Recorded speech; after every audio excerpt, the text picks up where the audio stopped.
Welcome to the Motherhood Alliance podcast, the podcast dedicated to empowering moms and families on their health and wellness journey. I'm Brittany Suttner. And I'm Andrea Rinkus.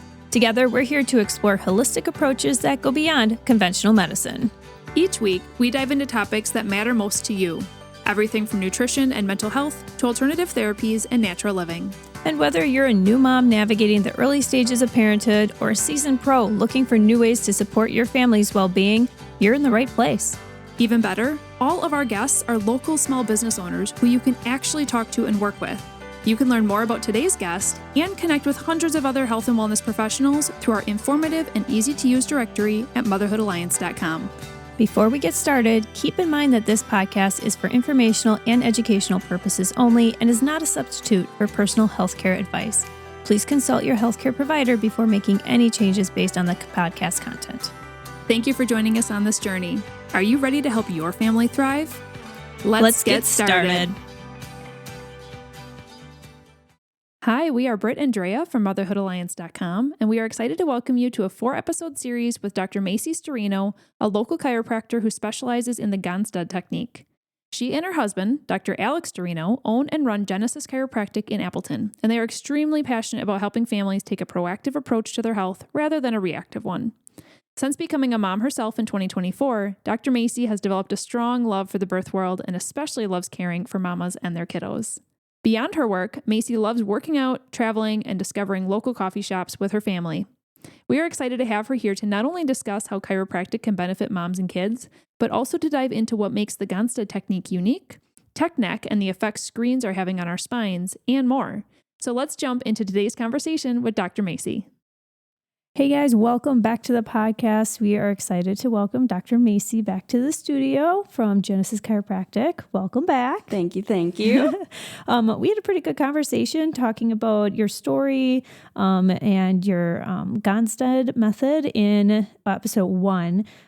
This episode, we really wanted to kind of dive into a more of a specific topic and talking about tech neck. Sure. And like digital posture and why this is a problem and how chiropractic can help and a lot more. So first of all, before we get into this, what exactly is tech neck and why is it becoming so common? Right. So tech neck is a term that people are using now for kind of overall like upper back pain, neck pain, and it's correlating to like chronic headaches, migraines, and kind of stuff like that. So the reason that we're seeing this is because in our techie world today, a lot of people, whether they have a desk job or kids looking down at their tablets, phones, and stuff like that these days, we really have a forward rounded posture. So the shoulders are rounded forward. We're typically looking down, which is putting a lot of strain on that upper back and the neck. So the muscles have to work harder to kind of keep you upright because your body wants to keep you upright. And that can cause a lot of pain, discomfort. Yeah. So I guess with that too, I mean, how much pressure is it when you're looking down on that phone and tablet? I mean, our head has weight to it, obviously, but I can imagine that there's a lot more pressure with that causes all this spinal change. Yeah. So depending on kind of the angle that the head and neck are placed in, it can be up to 60 pounds of pressure. Whoa, that's a lot. So what I kind of explain to my patients in the office is if you were holding a bowling ball and you held it with your arms completely extended out versus if you were hugging it close to your chest, which is harder. Well, obviously, if your arms are extended out and you're holding a bowling ball, your arms are going to get very tired. So it's kind of the same when you have that forward head posture and your head is kind of further in front of your center of gravity when it comes to where your body is kind of at in space. And it can make it feel like your head is heavier. That's what a lot of patients will see is like, oh, my head feels heavy. And that's because they're so far in front out of their center of gravity. The muscles all need to work harder to kind of bring them back to center. And do you see that on the x-rays when they say stuff like that? Yes. So a lot of times what we're seeing on x-ray is, so you want curves in your spine when we're looking at you from the side. So in the low back, we want a forward curve. In the mid back, we want to see a backwards curve. And then in the neck, we want another forward curve, or we call it a lordotic curvature. So a lot of times what we're seeing on people's x-rays is their neck is starting to become really straight with either no curve, or sometimes we're actually seeing a reverse curve where it's starting to curve the wrong way. I'm just trying to like visualize that. So I'm thinking about what you just said of the curves. And as I'm sitting here right now, it's like, okay, I can see the normal curve of the neck. And then I think about tilting my head down and looking at a phone and how that could be with 60 pounds of pressure on, how many hours a day? Yeah. Right. And looking. it's no wonder why we have patients with all these symptoms. And then the amount of patients that also are coming in with like chronic headaches and migraines. And I'm like, well, it's very correlated to that kind of ergonomics. Is this like degenerating the neck, like the spine of the neck? So when we're not in proper alignment or we don't have proper curvatures, what can happen is the joints, like the discs, can start to wear down faster. So we don't like to scare people with the degenerative disc disease term because it's kind of thrown around a lot, but it is a valid thing as to where if those joints are wearing down a lot, the discs are cartilage, so they're not regrowing. So that's why we want to really take care of our spine. I always tell people, like, just like you go to the dentist for your teeth health, you want to go to the chiropractor for your spine health, because you can't take a spine out and get a new one. So there's no where to go kind of once it gets bad. When you say stuff like that, that just reminds me of, like, we talk about, movement is medicine, right? Yes. Moving in all directions, all planes of motion is so important, because if you're always leaning forward and always in that like tech neck position or always slumped forward, you're always going to have that same part of your cartilage and bones rubbing, right? And that's where you're seeing that. But if you're always moving or trying to move in different directions, right, it's going to help. Right. And that's what I'm looking for as a chiropractor, is a subluxation. So it's basically a misalignment of the bone on its disc that's causing nerve pressure. So it's not just which bone is stuck. It also has the neurological component that we'll talk about later probably. And we did in the first episode about how it's tied into the nervous system. But we also want to make sure that certain segments in the spine are all moving as they should. I kind of explain it to patients when, like, you have one tire that's out of rotation, you have to go get your tires rotated, right? So when one is out of alignment, the rest of them all need to kind of make up for that lack of motion or kind of change in motion, and they all start to wear down quicker then. So it's kind of the same with your discs in your spine, where when the other ones kind of have to pick up the slack, quote unquote, of the one that's not moving, they can all start to wear down quicker, and then we'll see more degeneration at a faster rate. So as somebody's spine is potentially changing with these habits, does that also limit their mobility in other areas of life? So I think about if I'm kind of if I look down a lot and now I'm trying to look to my left or my right, like, does that actually start to limit mobility when your spine is not shaped optimally? Yeah, it most definitely can. But a lot of, like, what we talked about before is movement is medicine. So we see a lot of people in just this static posture all day long. So I always tell people there's not necessarily a perfect posture, but we want you to be moving throughout the day, because your spine is meant to move. It's meant to bend sideways, rotate. It's meant to have movement. Right. And so, I mean, what would you recommend for many of us? Like, many of us have desk jobs. Many of us sit and have to, do work in front of the computer. What would you recommend for the majority of us who kind of are stuck in the same position all day? Yeah, so a lot of my patients, I recommend, if they can, to get a standing desk, which is always great, because then you can also change from sitting to standing, which is good for your low back. Again, just getting different types of movement in, different postures in throughout the day. Another thing is, if you can raise your computer screen at all, we like to keep it like at the horizon, like eye level, so you don't need to look down. So I have some patients who are at work, they literally just like stack books under their monitor or laptop if they can, so it's more like at eye level rather than kind of looking down all day. Yeah, I bet that makes a huge difference. Yeah, for sure. What about even your keyboard? Because I think about a lot of people have, they may have their monitor at a correct level, but then when I think about putting my hands out, what is the proper level for a keyboard? Because if it's a little bit too high, I feel my traps kind of pulling up and causing a lot of that tension around my neck. So what's your recommendation on that? I would say just keeping it in the neutral position. So you obviously don't want it too high where you're shrugging your shoulders, and you don't want it too low where you have to like reach for it and bend forward and be able to type. So kind of just whatever feels neutral for you, which may be different for everybody, but we want you to be in a neutral rested posture. We don't want your muscles to have to work overtime, because it's just your postural muscles that should be working, not anything else. Yeah, and those are really great tips. I like how you can kind of apply those at work. And obviously chiropractic is going to play a role in trying to combat this tech neck as well. So are you able to kind of reshape the spine if it's, obviously somebody would have to start with changing some habits. Yes. That's going to be the first step. I mean, that's like the main That's thing. the big thing. Yes. Yeah. But is it almost too late if somebody has a straight neck or a reversed curve, or is that something that you can actually help reshape? So we always tell people in our office it's never too late to see a chiropractor. Whenever you start is a great time to see a chiropractor. So when it kind of comes to stuff like a straight neck or a reverse curve, what we commonly tell people is my goal as a chiropractor is not to make your x-rays look perfect and pretty. It's to make you function better. So by adjusting you, obviously you're going to start functioning better. So we may never get to a textbook normal cervical curvature, but that's okay because normal is different for everybody. But as we do see as we start to adjust, typically even the upper back, and a lot of times it's not even the neck, that those neck curves do start improving. And they're correlated with a lot more symptoms than just neck pain, headaches. All those nerves that come out from those areas in your neck go to different organs, glands, tissues. So it's a lot more than just the pain aspect of it too. And so somebody who is kind of identifying with this, chiropractic is going to be a good step. I like how we already talked about work because a lot of us are sitting a lot during the day. But then what else would you do if you had or recommend to a patient who came in and is combating this? Are there some specific exercises, like workout exercises that they should be doing? And we can kind of chime in here a little bit too with our personal training background.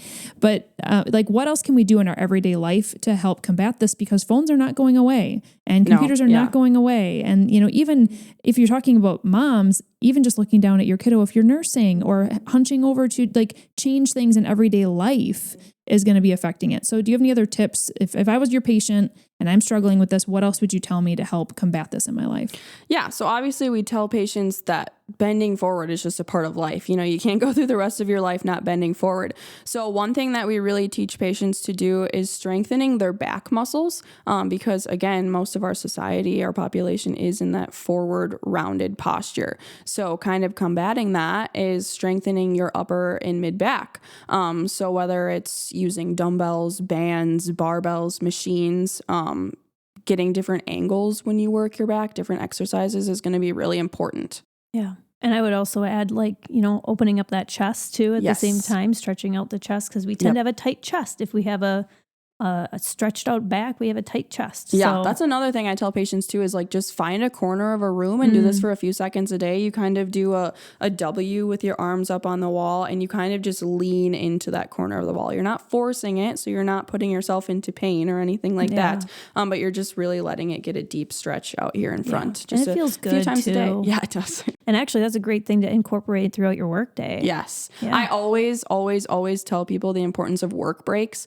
whether they're having tech neck pain or not. Because like we said, your spine needs to move. And that's actually how your discs get their nutrition. It's called imbibition.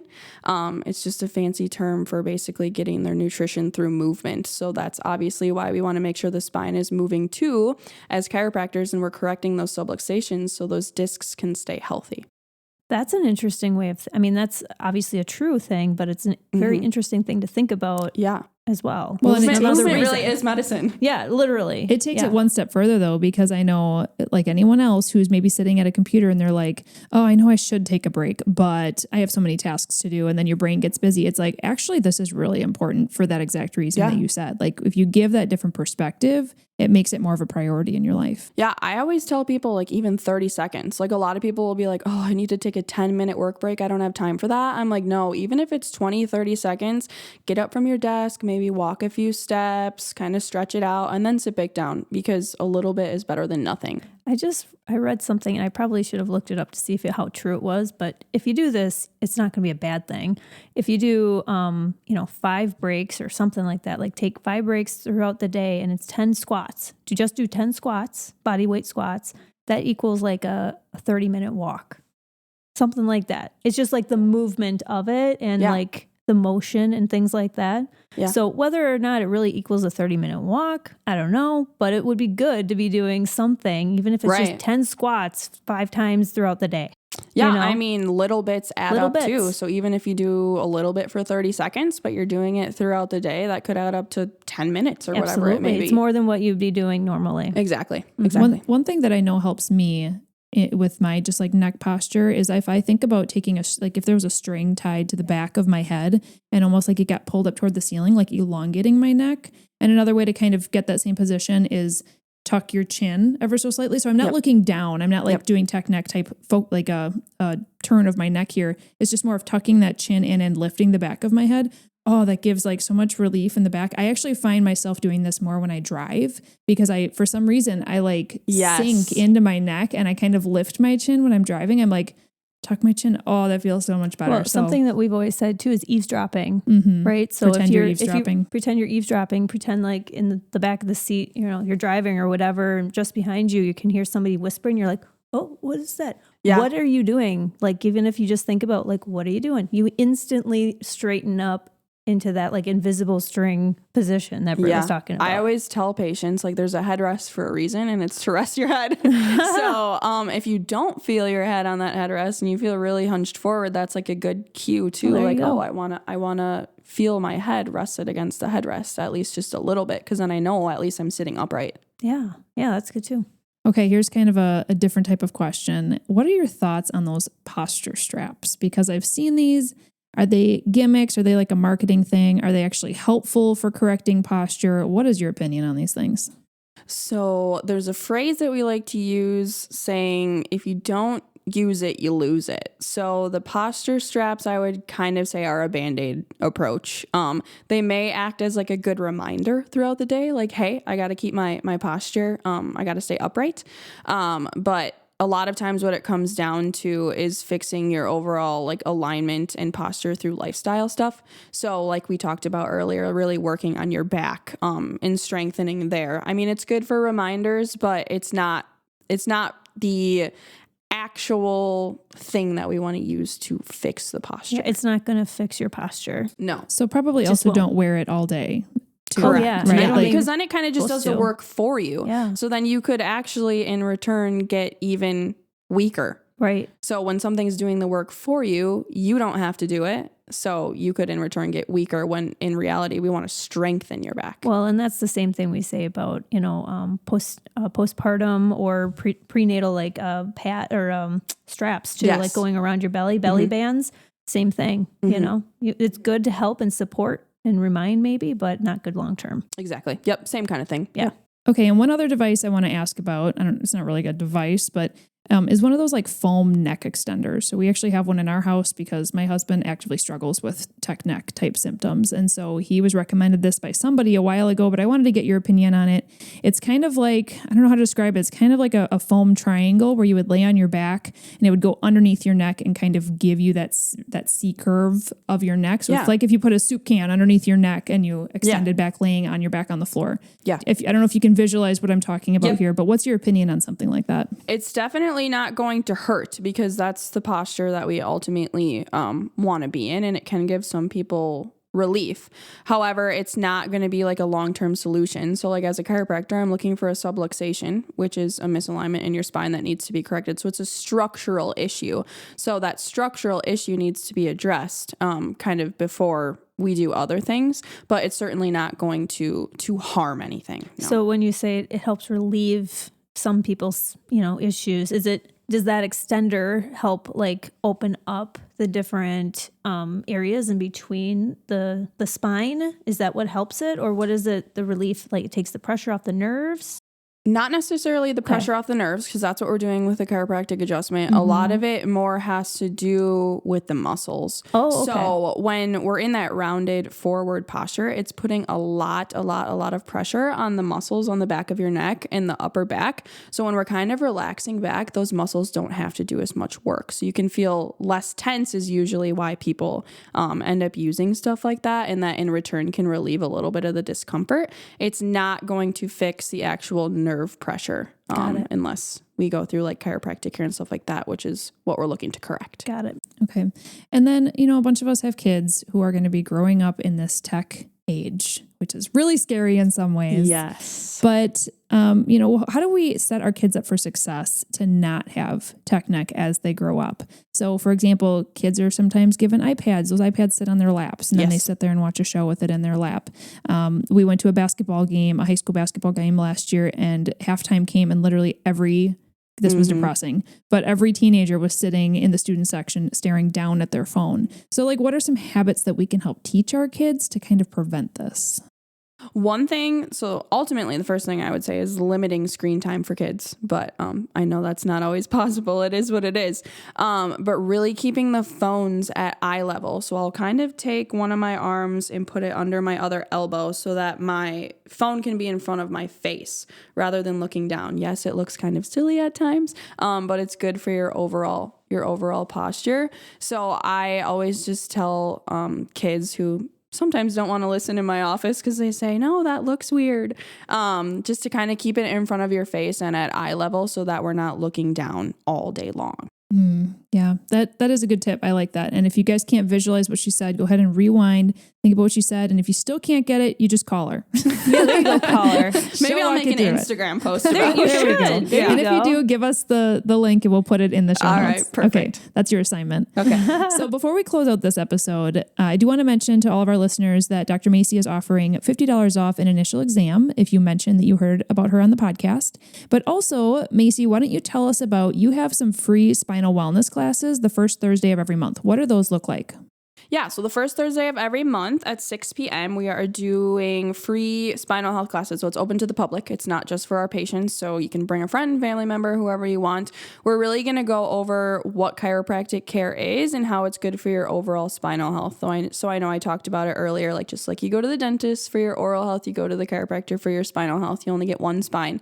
So it's really about taking care of your spine with chiropractic care. We'll talk about Gonstead chiropractic care and kind of the difference that it gives patients, and then giving you things at home too to really work on your posture, different exercises, and overall just health of your spine. Perfect. So this is a really easy way for someone to come in, see your office, ask questions without any sort of commitment, and just learn. Yes. I love that. Yeah, exactly. Perfect. Yep. Awesome. If somebody wants to learn about that, do they need to register? Do they find it on your website? Do they just show up? Nope. Just show up at 6 p.m. and we'll go from there. Cool. Awesome.